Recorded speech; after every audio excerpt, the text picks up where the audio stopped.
Now, from the Marquee Media Studio inside Mark Tank, it's the Mark Haney Show. Super excited about today's show. We are going to be talking football. Yes, ladies and gentlemen, football and business, they go together in ways that you might not be thinking of, but we have Christian Masegian. He has thought of football in a little bit different way.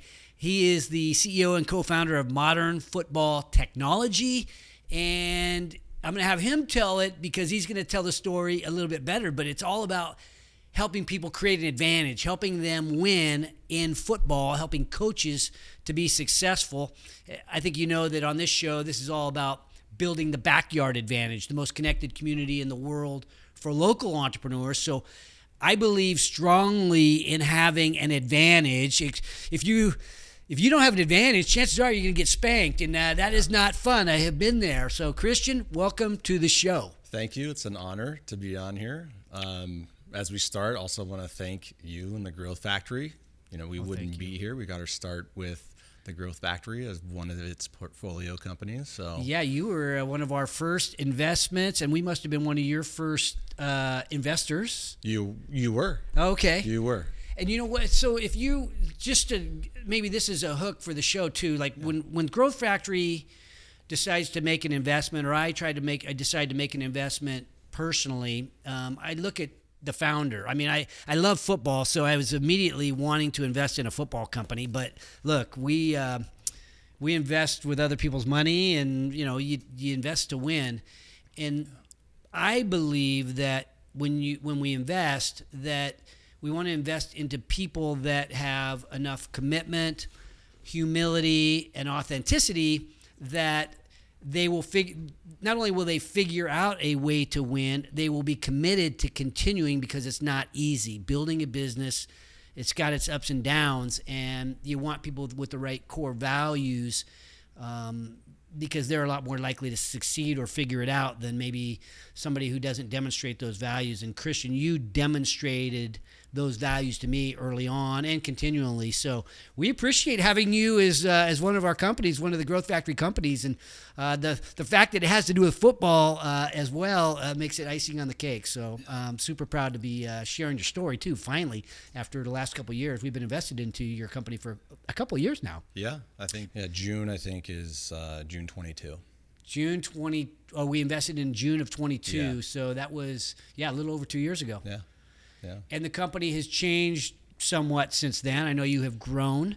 But maybe before we go into that, I teased it a little bit that it has to do with football and technology because it's in the name. But why don't you start by just telling me an overview of the company? What do you guys do? Sure. It's an analytics company. I think every coach in football has tried to move beyond pen and paper to understand the game, whether that's Excel or another program. The genesis of what we do goes back to the University of Texas with my co-founder, who actually was my wide receivers coach in college. Okay, so you were a wide receiver at University of Texas. No. Small Division III school, Cal Lutheran in Southern California, that happens to have a pretty deep coaching tree within the pro collegiate ranks for a small school like Cal Lu. Okay. So you're a player, though. You played. Yeah, I played. So, coached by some guys that are in the NFL now. Played with and roomed with some guys that are in like the Power 4 head coaching conferences. Wow. As well. So, that network is pretty tight as well. And were you a student of the game then as compared to the average college athlete, or were you a partier, or what? No, yeah, for sure. No, I definitely did my homework, but as a player, it's a much different game that you look at and analyze than a coach. Okay. So, as a receiver, I'm just worried about man on me, man inside, man over the top. I have no idea what the offensive linemen are doing. Get open. Right. The smartest guy in the field is the quarterback. He's looking at everything. So, but as a receiver, I'm pretty isolated in what I need to look at, what my job is, and those things. So this has been a learning experience for me too, to understand the game from a coach's perspective, which is just much different. Okay, so maybe just to back up a little bit. So you have software, and just sort of correct me on this. You have software that helps a coach better. He or she becomes a better decision maker because of the data that gets crunched in real time, so I know what play to call and what tendencies the defense is showing me, so I can create a mismatch. Exactly. Existing behavior now is to watch the game and use pen and paper to take notes and try to maybe do some rough arithmetic on paper during the middle of a game to try to understand tendencies within, let's say, like blitz packages or fronts or offensive play direction, things like that. They're all taking notes up there, but it's typically on pen and paper. We've just modernized that behavior, put it on a touch screen that keeps up with the speed of the game. So you have 5 to 15 seconds to call a play. That's about it. And if you're running, up-tempo offense, it's more like 5. Okay, so let's walk through. This is interesting because we're talking about the product now, but I want to walk through sort of the life cycle of the way I used to coach football, and so I think back to the life cycle of a week, and I think it's probably similar if you're in college or the pros. You sort of get into the season, and it's a week by week scenario, right? So you get through this game. Now you're bruised up, or you're not bruised up, but now you're immediately looking forward to the next opponent, and so you are practicing to get ready for your next big game, and you probably have a scouting report of some kind. And so maybe walk me through the modern football technology program, and does it help me prepare for the game, or is it just real time during the game? It helps with game planning and prep too. So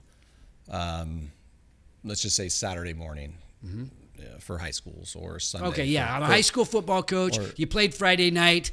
You're happy because you won, but you don't want to, over celebrate. So next day you're working on next week. Yeah, you're 1-0 the next day. Okay. Yeah, or 0-0, right? Depending on how you look at it. Or it's Sunday for college or Monday for NFL.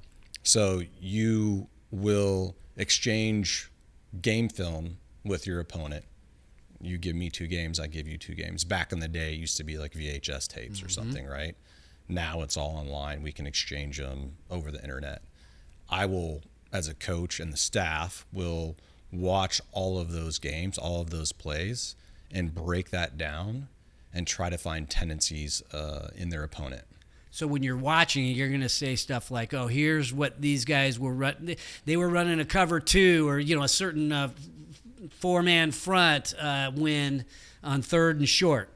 Exactly. In 3rd and short, these are the looks that they typically give, right? So that's if you're on the offensive side of the ball. Yeah. And the same thing for the defense. Exactly. Okay. When it's 3rd and short and it's the open field and they're on the boundary side, they run into it, or they run into the open side, the field side. Things like that where you can find tendencies, or strengths where the back is set, things like that. There's all sorts of tendencies that you can identify that as a play caller you don't even know exist. Anyway, so you exchange the game film, you go through the week, you break that down. I'm trying to look at your tendencies. I put together like a scouting report. I hand that out to the different positional players, things like that. Yeah, because we have practice. Let's say it's a Friday night. Let's say it's high school football. Practice Monday. Yeah. Right? You have to have all that done so that you have a productive practice on Monday. Right. Yeah. You get your scripting for practice going. We're going to be up against a different opponent this week. They run a different type of defensive scheme. I need to put together a practice script in prep for that, right, for Friday night. So that builds into a historical data set. Okay, so sorry I keep diving into this. No, So I have the video. Does the video feed? Does your system read the video, or do you have to take notes? Your coaching staff takes notes that help do something, and then at some point does that get input into the system? It does. Okay. So there's no video technology yet that can understand the nuances of a player in the video moving around. Okay. There's just slight movements or shading that mean different things. That's one issue with video. But I think it'll get there at some point. Then you have your own terminology. This is what I call, a cover two or this formation. You may call it something completely different. Omaha. So that, yeah. So there's that other sort of wrinkle that you need to work out and to get it to a place where maybe it's automated, right? So you use your terminology, you work in this video share platform, and then you tag everything that you're seeing on the field: formation, personnel, motion, blocking, concept tag, defensive front, pressure, movement, coverage, everything that you can see. And then it's all tag the video, you watch the video, and you tag it while you're watching it. Yeah, you define it in your terminology. Yeah, the existing platforms require you to type it in, so it's kind of tedious, arduous. You're looking at the clip, the intercut of a play, and then you're going back down to the keyboard and typing it in. So it's a lot of work. Okay. Yeah. So you tag it, and then that video then gets give it to your, let's say, your offensive or defensive coordinator or the players that need to understand it. So when they watch the tape, they have indication. Something communicates to them what they are seeing. Exactly. Okay. You put your game plan based around all the scouting work that you've done during the week. Okay. And so you have an assumption of what they're going to call and when, based on whichever situation. And so, now using pen and paper, it's a bit difficult to validate whether or not, are they aligned historically with what they do, or are they deviating? Do they come out with some different looks just for us to throw us off guard, type of thing? So with our system, it's all touchscreen. There's no typing. You can do all the scouting with it. It's a time saver.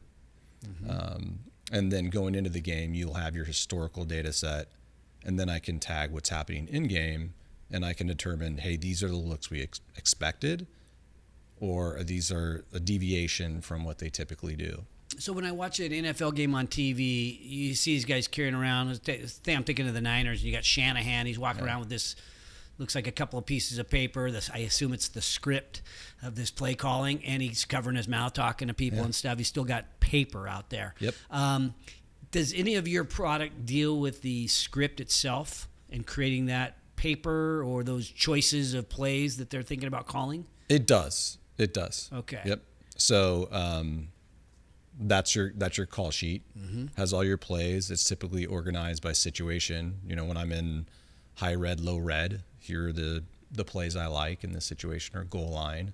Also by personnel, formation groupings, or like play concept. I like inside zone. I like deep shots here, those types of things. And so it's usually one side is situational, the other side is concept. Oh, okay. Double-sided, laminated, and a lot of them are now this long. Yeah.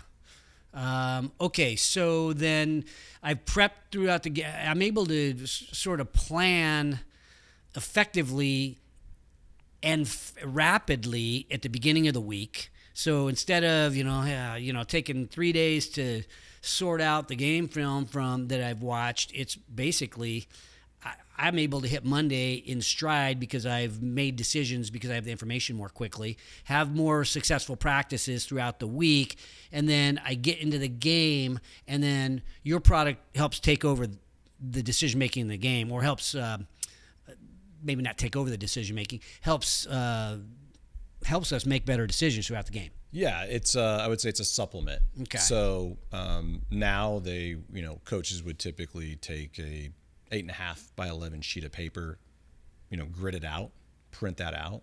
They'll have their columns of what they are tracking, and there's probably 4 coaches up in the box, and they're all tracking different things. And I'm going to mark an X every time they run to the field or the boundary, or they come out in an unbalanced formation.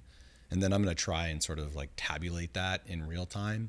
And if you ask me, hey, Christian, how many times are they, blitzing from the weak side in this situation? I'm going to try and calculate that for you. But it's more, it doesn't have the depth and fidelity of what we do, because as humans, we just don't have the processing power to compute that in such quick fashion. Yeah, you only have so much time to call a play. 5 to 15 seconds. Yeah. And so you've got that. Does the program tell you what play to call or just what the situation is? What does it indicate to you? It tells you the number of times this play has been called. Okay. The percent of total, the average or yards per play. It's almost like the yards per play, like gained in today's game, or Well, the historical data will show you historical. Okay. And then efficiency. So efficiency is a really important metric in football now. That is defined as, did you gain 4 yards or more on first down, or 50% or more on second down to convert to first down? Did you convert on third or convert on fourth? That's going to tell me, hey, these plays are going to put me into situations that I'm probability-wise likely to convert into a first down, keep that drive alive, and get down the field. Does it? That's amazing, actually. What about the personnel? So if I know I have, I'm going to use NFL players. So if I know I have Debo in the slot and Ayuk's out wide, and Christian McCaffrey, when he's not hurt, he's going in motion. Are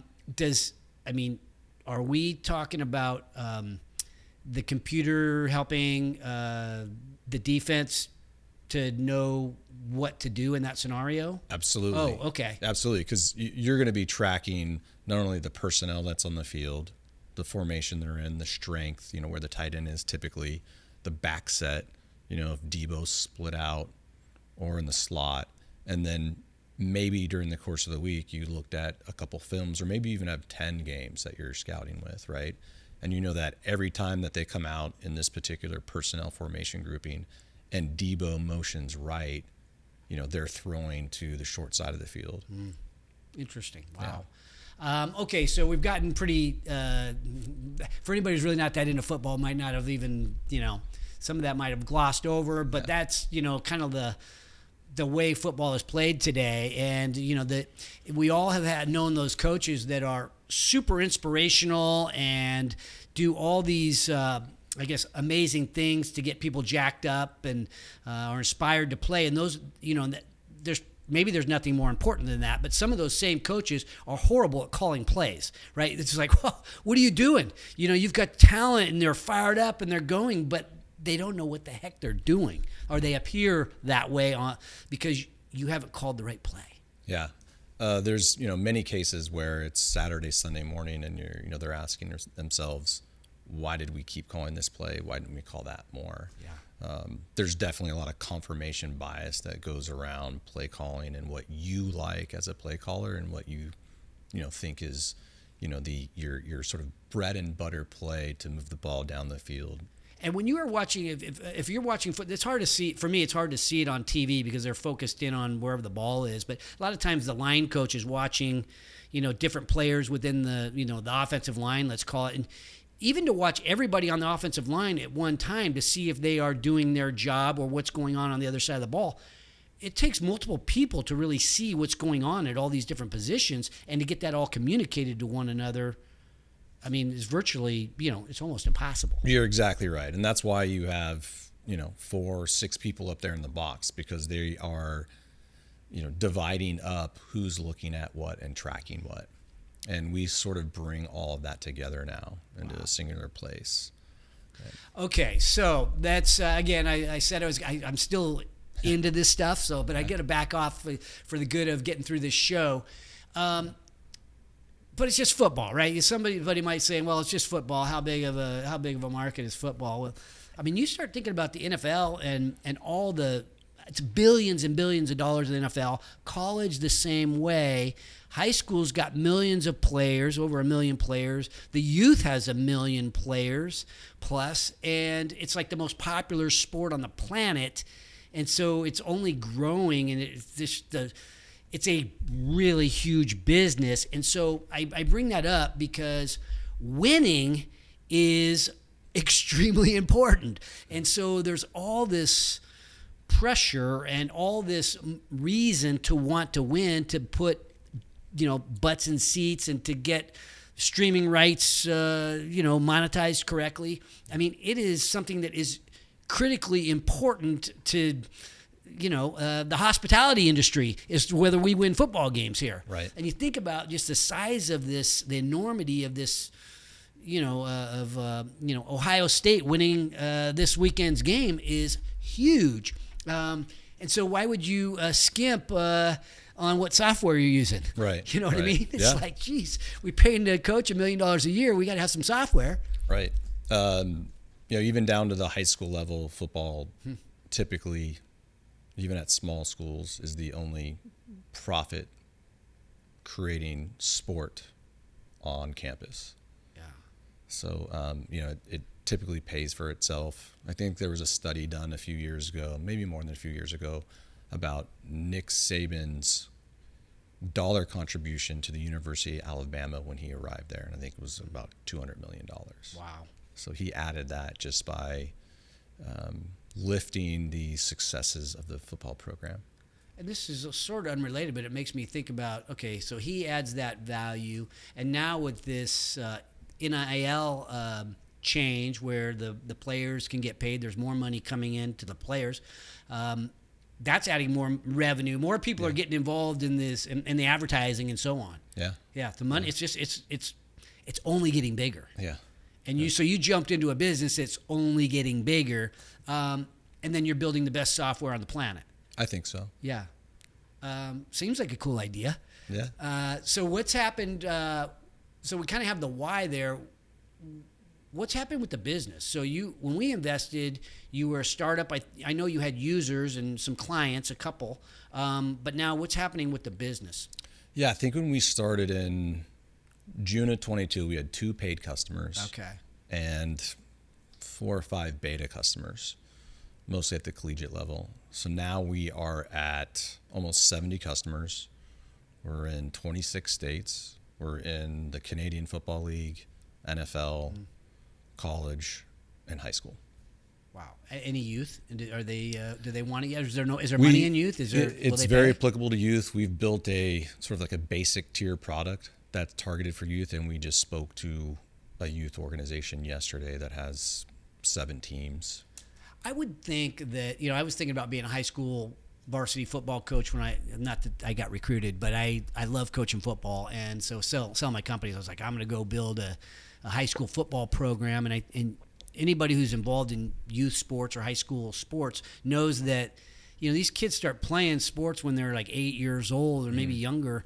Yeah. But the programs that get run at the youth level that feed up into the high school level are a part of having a good high school program. So that's where I saw a lot of opportunity for the varsity football coaching position, is to really be good at building, the geographic footprint and having a great football feeder program. And so I would think that even though the typical youth football coach is less sophisticated, the more that he understands what's in the varsity football coach's mind and program, the more continuity that will flow up to the varsity team. Right. And so I would think that the youth market would eventually catch on, and maybe even the high school program subsidize the youth. Yeah, no, you're exactly right. I actually went to high school in Bear River in Grass Valley. Oh, you did? Yep. We moved up here from the Bay Area, but the more well-known football program there used to be Nevada Union. Right. And they run the wing tee offense, or they used to at least. Who was your high school football coach? Terry Logue. Yeah, that's right. Yeah. He had a son that was like a truck. Matt and Zach. Yeah. Okay, I remember those guys rushing for a lot of yardage. Yeah. Tackle big guys. But Nevada Union would have their youth program from the ages of, 10. Those kids would run the wing tee offense. Yes. And they'd run it all the way until they graduated high school. Right. And they ran that offense perfectly. And they played Grant every year. Yeah. It was Grant, Nevada Union. Those and are the two athleticism on the two programs. teams wasn't necessarily equal, but the precision was also unequal. Yeah, Nevada Union did actually have some pretty good athletes. They did. Did they have them going to the NFL? I think they maybe have, Grant's pumping them into the NFL. Yeah, no. So good point. They've maybe had 1 or 2, but nothing like Grant. No. Yeah. Grant, Grant's been a powerhouse, grown up just loving and rooting for Grant. Yes.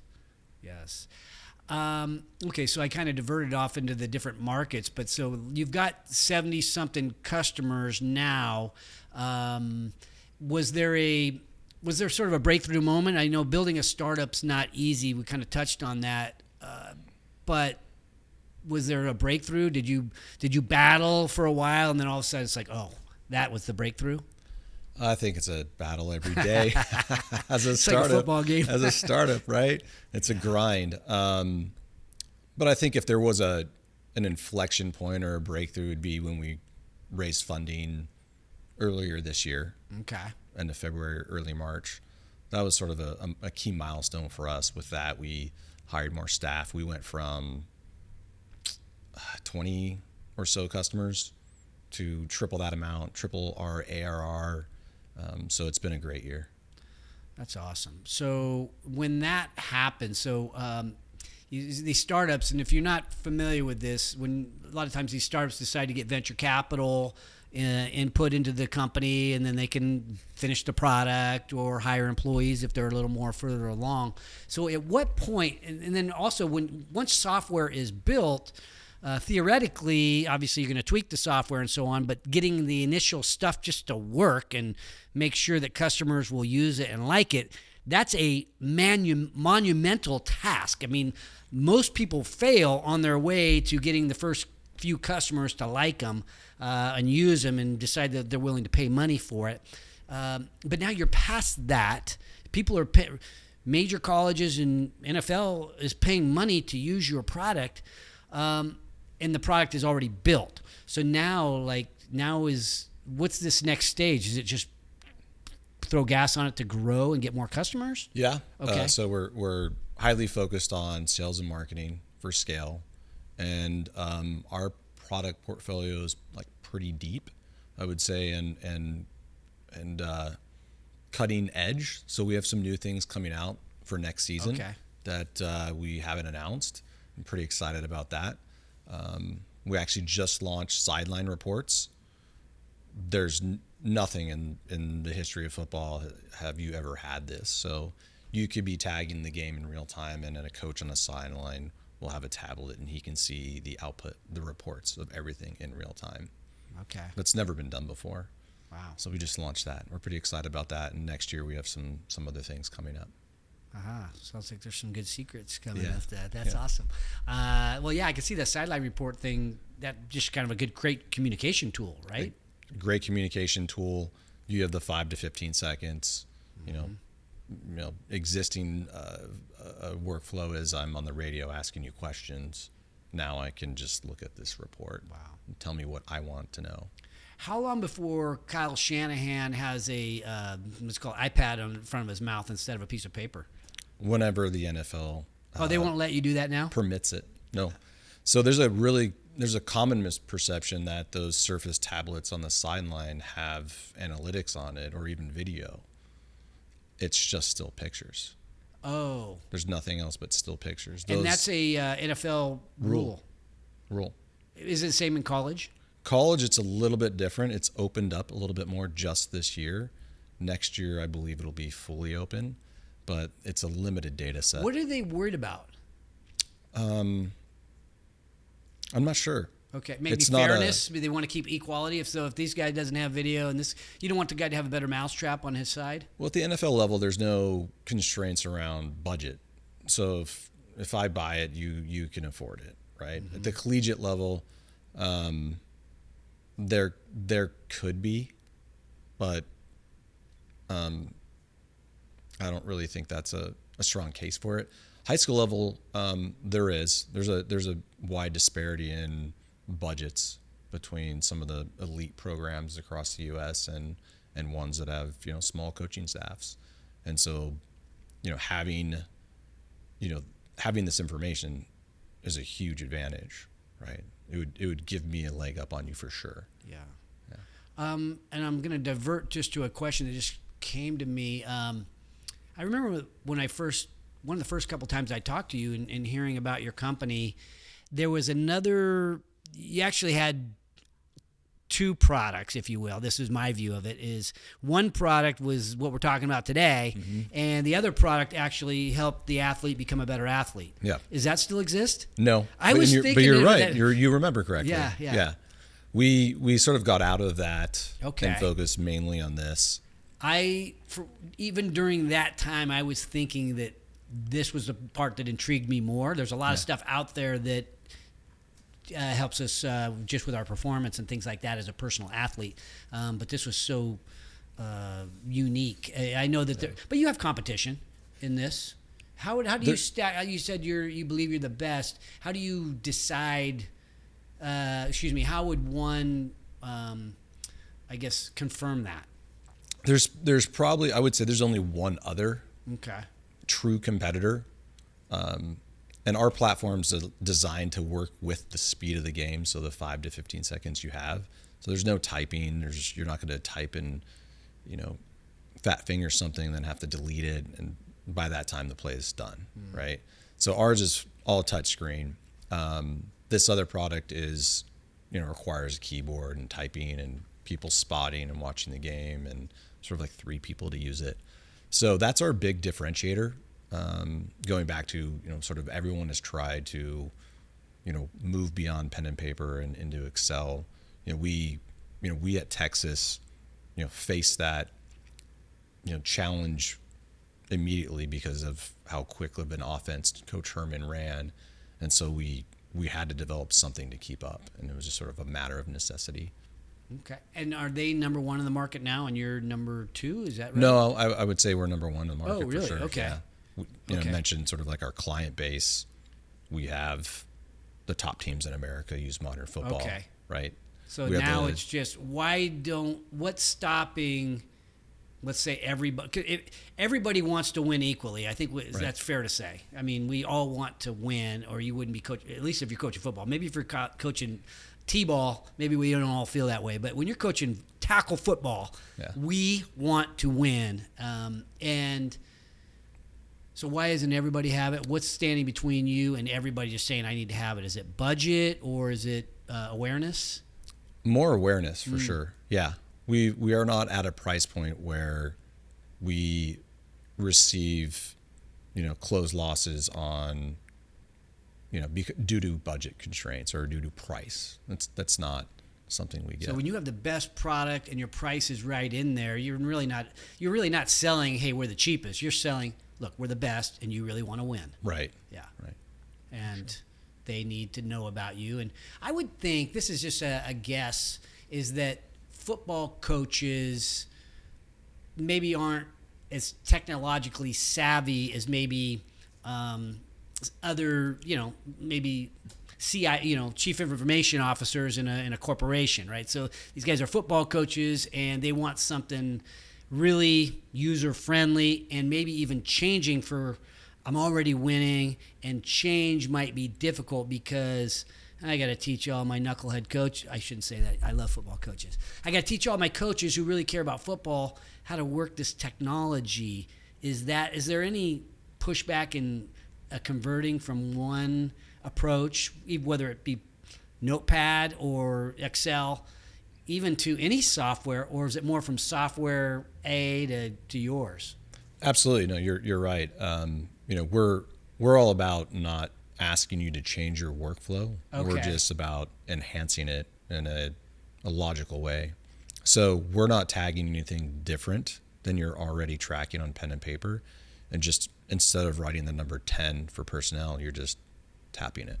Okay. And so it's pretty, the ease of use is a key selling point, among others. But that's one key one that we know of why we're successful.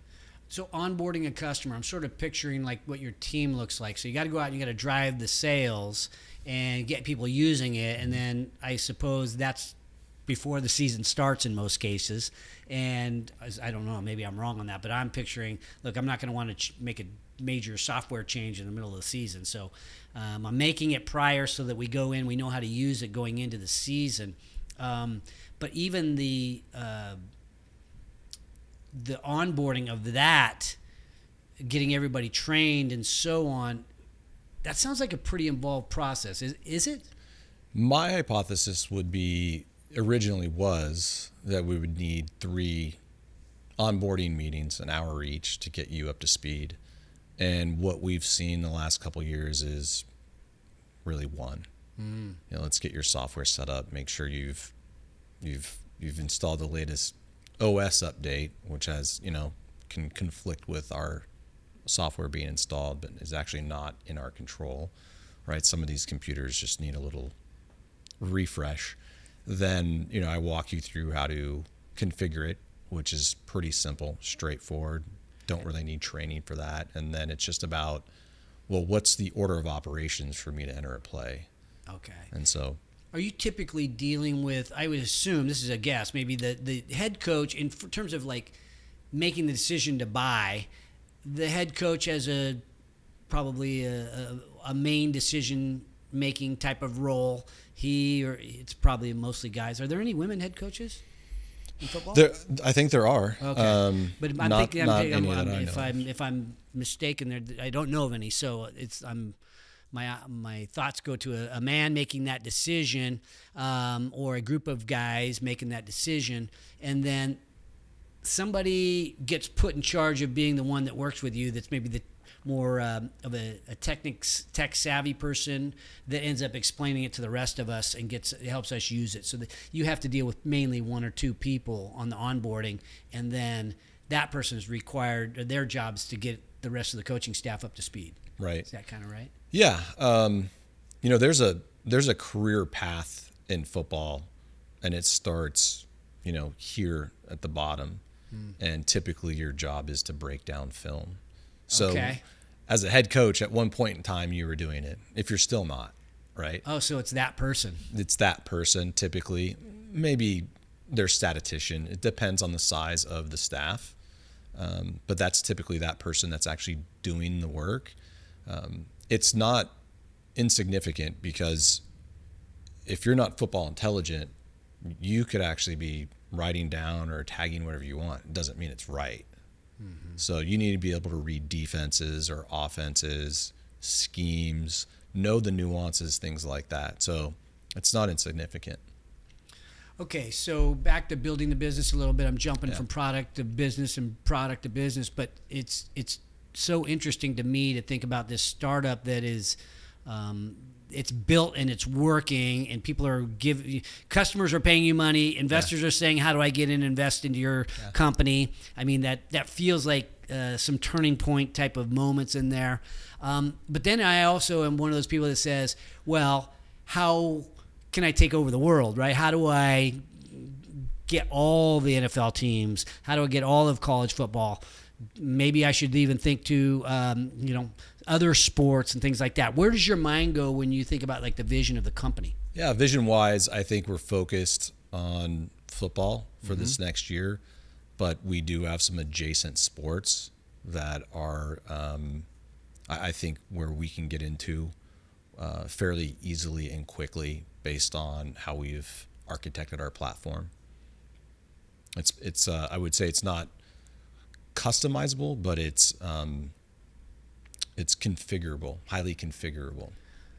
And because you're dealing with football now, and in football there's these plays that last, 10, 15 seconds on average. I don't even know what the average is. How long does a play last? 5 to 15 seconds. Okay, 5 to 15 seconds is how long a play lasts.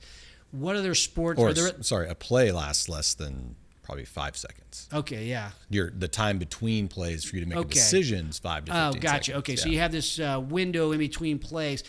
What other sports, if that's one of the key differentiators, is your ability to sort of react to the information in that window? Are there other sports that would also love that data because they have these short windows too? Yeah, so I describe football or let's say soccer, basketball as flow sports. There's not a lot of basketball. Yeah, you're up and down the court, up and down the field. There's not a lot of stoppage, right? And then compare that to, say, volleyball, where you do have formations. You do have stops, stoppage periods after every serve. Point or serve or whatever. Then there's about 15 seconds? I watch my granddaughter play volleyball. I'm trying to think how much time it is. You would probably know better than me. I'm not sure. Yeah. But it has the structure of like how a football play is executed in terms of like stoppage time, start time, and putting together different sets as strategies, formations on the court. Yeah. That could, moving certain types of skills, players closer to the net or on the left or the right. Shifting, all sorts of different things. Yeah. Yeah, interesting. So volleyball might lend itself to this sort of platform. Probably, Yeah. yes. Probably would be the first sport we would go into next. And I think you and I may have talked a couple days ago at GFX about flag football. Is that an emerging market? Yes, it's a huge market. My growing granddaughter plays incredibly fast. flag football too, and Yeah. people New think Olympic sport. crazy, huh? Yeah. Flag football. Yeah. Well, okay. Any other sports? No. Those are the first ones that are sort of like in the thoughts. And then what do you want to do with the company? I mean, a lot of times, so venture-backed companies, typically the investors expect to get their money back at some point. So you go public, or you sell the company, or you buy out your initial shareholders. How do you see all that playing out? It's a good question. I don't have an answer right now. I love what I'm doing. We're not going to lose anyone's money. I know that, which is a good feeling. We'll continue to grow. And then I think, it just depends on, what's in front of us opportunity wise, whether that's, continuing to grow and raising more money and go on our own and look at other, areas of the business, how it can be scaled and leveraged wise with the data itself, or, being acquired by a bigger company. Now, you said you're not going to lose your investors' money, which is, it's really good to hear as an investor. Yeah. And you could have said that after 2 customers, right? Even though, revenue off 2 customers, there's less certainty at that time. What kind of confidence or maybe even anxiety potentially did you have when you started taking other people's money into the company, knowing that they were hoping to get their money back and then maybe even some profit? So you have that pressure because you're using other people's money. Yeah. I would say not really any anxiety, like really believed in this product. We've nailed product market fit. I knew it was going to be a success. Before raising the money, I was feeling we were just starving the opportunity without the money. So when we got it, it was off to the races. We tripled. Yeah. So, I think we just have a lot of runway ahead of us still. Yeah. And by the way, when we talk about investment and stuff like that, this is not a solicitation. There is no, they'll scratch that from your head. But some companies, they continue to raise for a while. Is that, you think, do you need to raise more money? Is that kind of part of the plan? It really depends, on our growth plan, which we have. So, it just depends on how we execute. Mm-hmm. Yeah. So, okay. Yeah. Okay. What did I not ask you? This is, to me, really, what questions did I not ask you about you and or the business that might be helpful to the audience? I would probably ask, question about advice, or what are your biggest challenges as a startup or the CEO of a startup? Yeah. Things like that. So to answer that question, I think our biggest challenge is talent acquisition, finding the right talent. And then as a startup, you are a bit cash constrained. So you can't go out there and hire the talent that probably fits that role the best. At the same time, you probably are hiring people that need coaching, but then you're time constrained as well. You don't have a lot of time to, coach some of these more junior people into the role. So I think that's just a challenge that I can't figure out.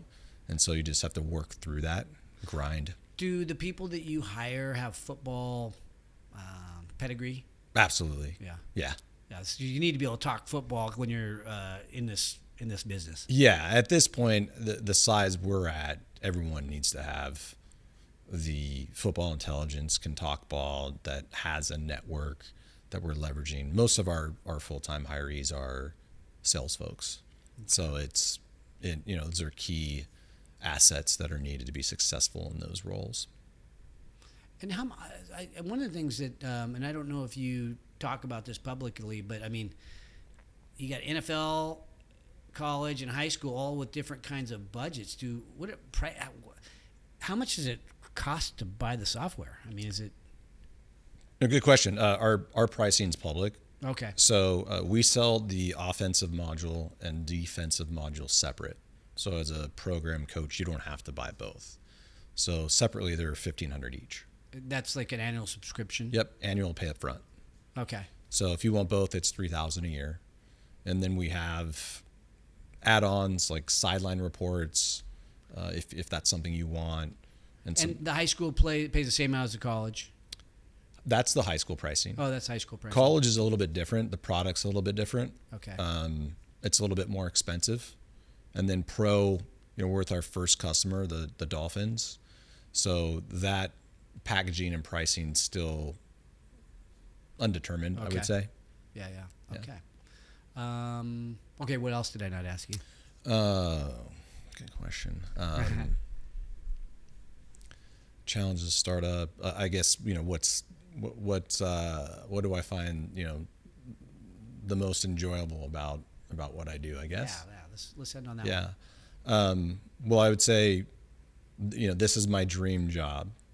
Right, I'm at the intersection of football and technology, and at where I'm at in my career, I never thought I'd be here. Right? I wanted to be here, but never thought I'd get here. When you're younger, you get a lot of advice of go pursue what your passion is, find your dream job. And I couldn't be doing what I do now if I didn't have all my prior experience, working at startups, working as a management consultant, learning how to build a business to get me here. So it's kind of surprising in a way. But for those other people that maybe are at a certain point in their careers that's 10 or 15 years in, that's still an opportunity for you. Yeah, I love that. You're not necessarily wasting your time being successful in these other areas, knowing that you're going to find that intersection. Don't give up on finding that intersection. Yeah. Build your toolbox. Take this role, this position, extract all the value and knowledge out of it, increase your skill set, and then move on. Go to another position, work on a different project, take on a different challenge where you're going to learn a different skill set. That was one thing that I really enjoyed about management consulting. This spectrum of strategic planning, corporate finance, marketing ops, sales strategy, sales ops. I did it all, probably except for the HR side of things. And that really created a skill set and a toolbox for me to be a CEO of a company. Yeah. Wow. Yeah. Great show. Thank you for coming on the show, and obviously thank you for allowing us to invest into your company and enjoy the ride, live vicariously through modern football technology and you, Christian. So I really appreciate it. Thank you, Mark. You bet. Honored to be here. You bet. It's great. Thank you. Thanks for watching today's show. My goal for every episode is that you find a takeaway, something tangible you can use in your business today.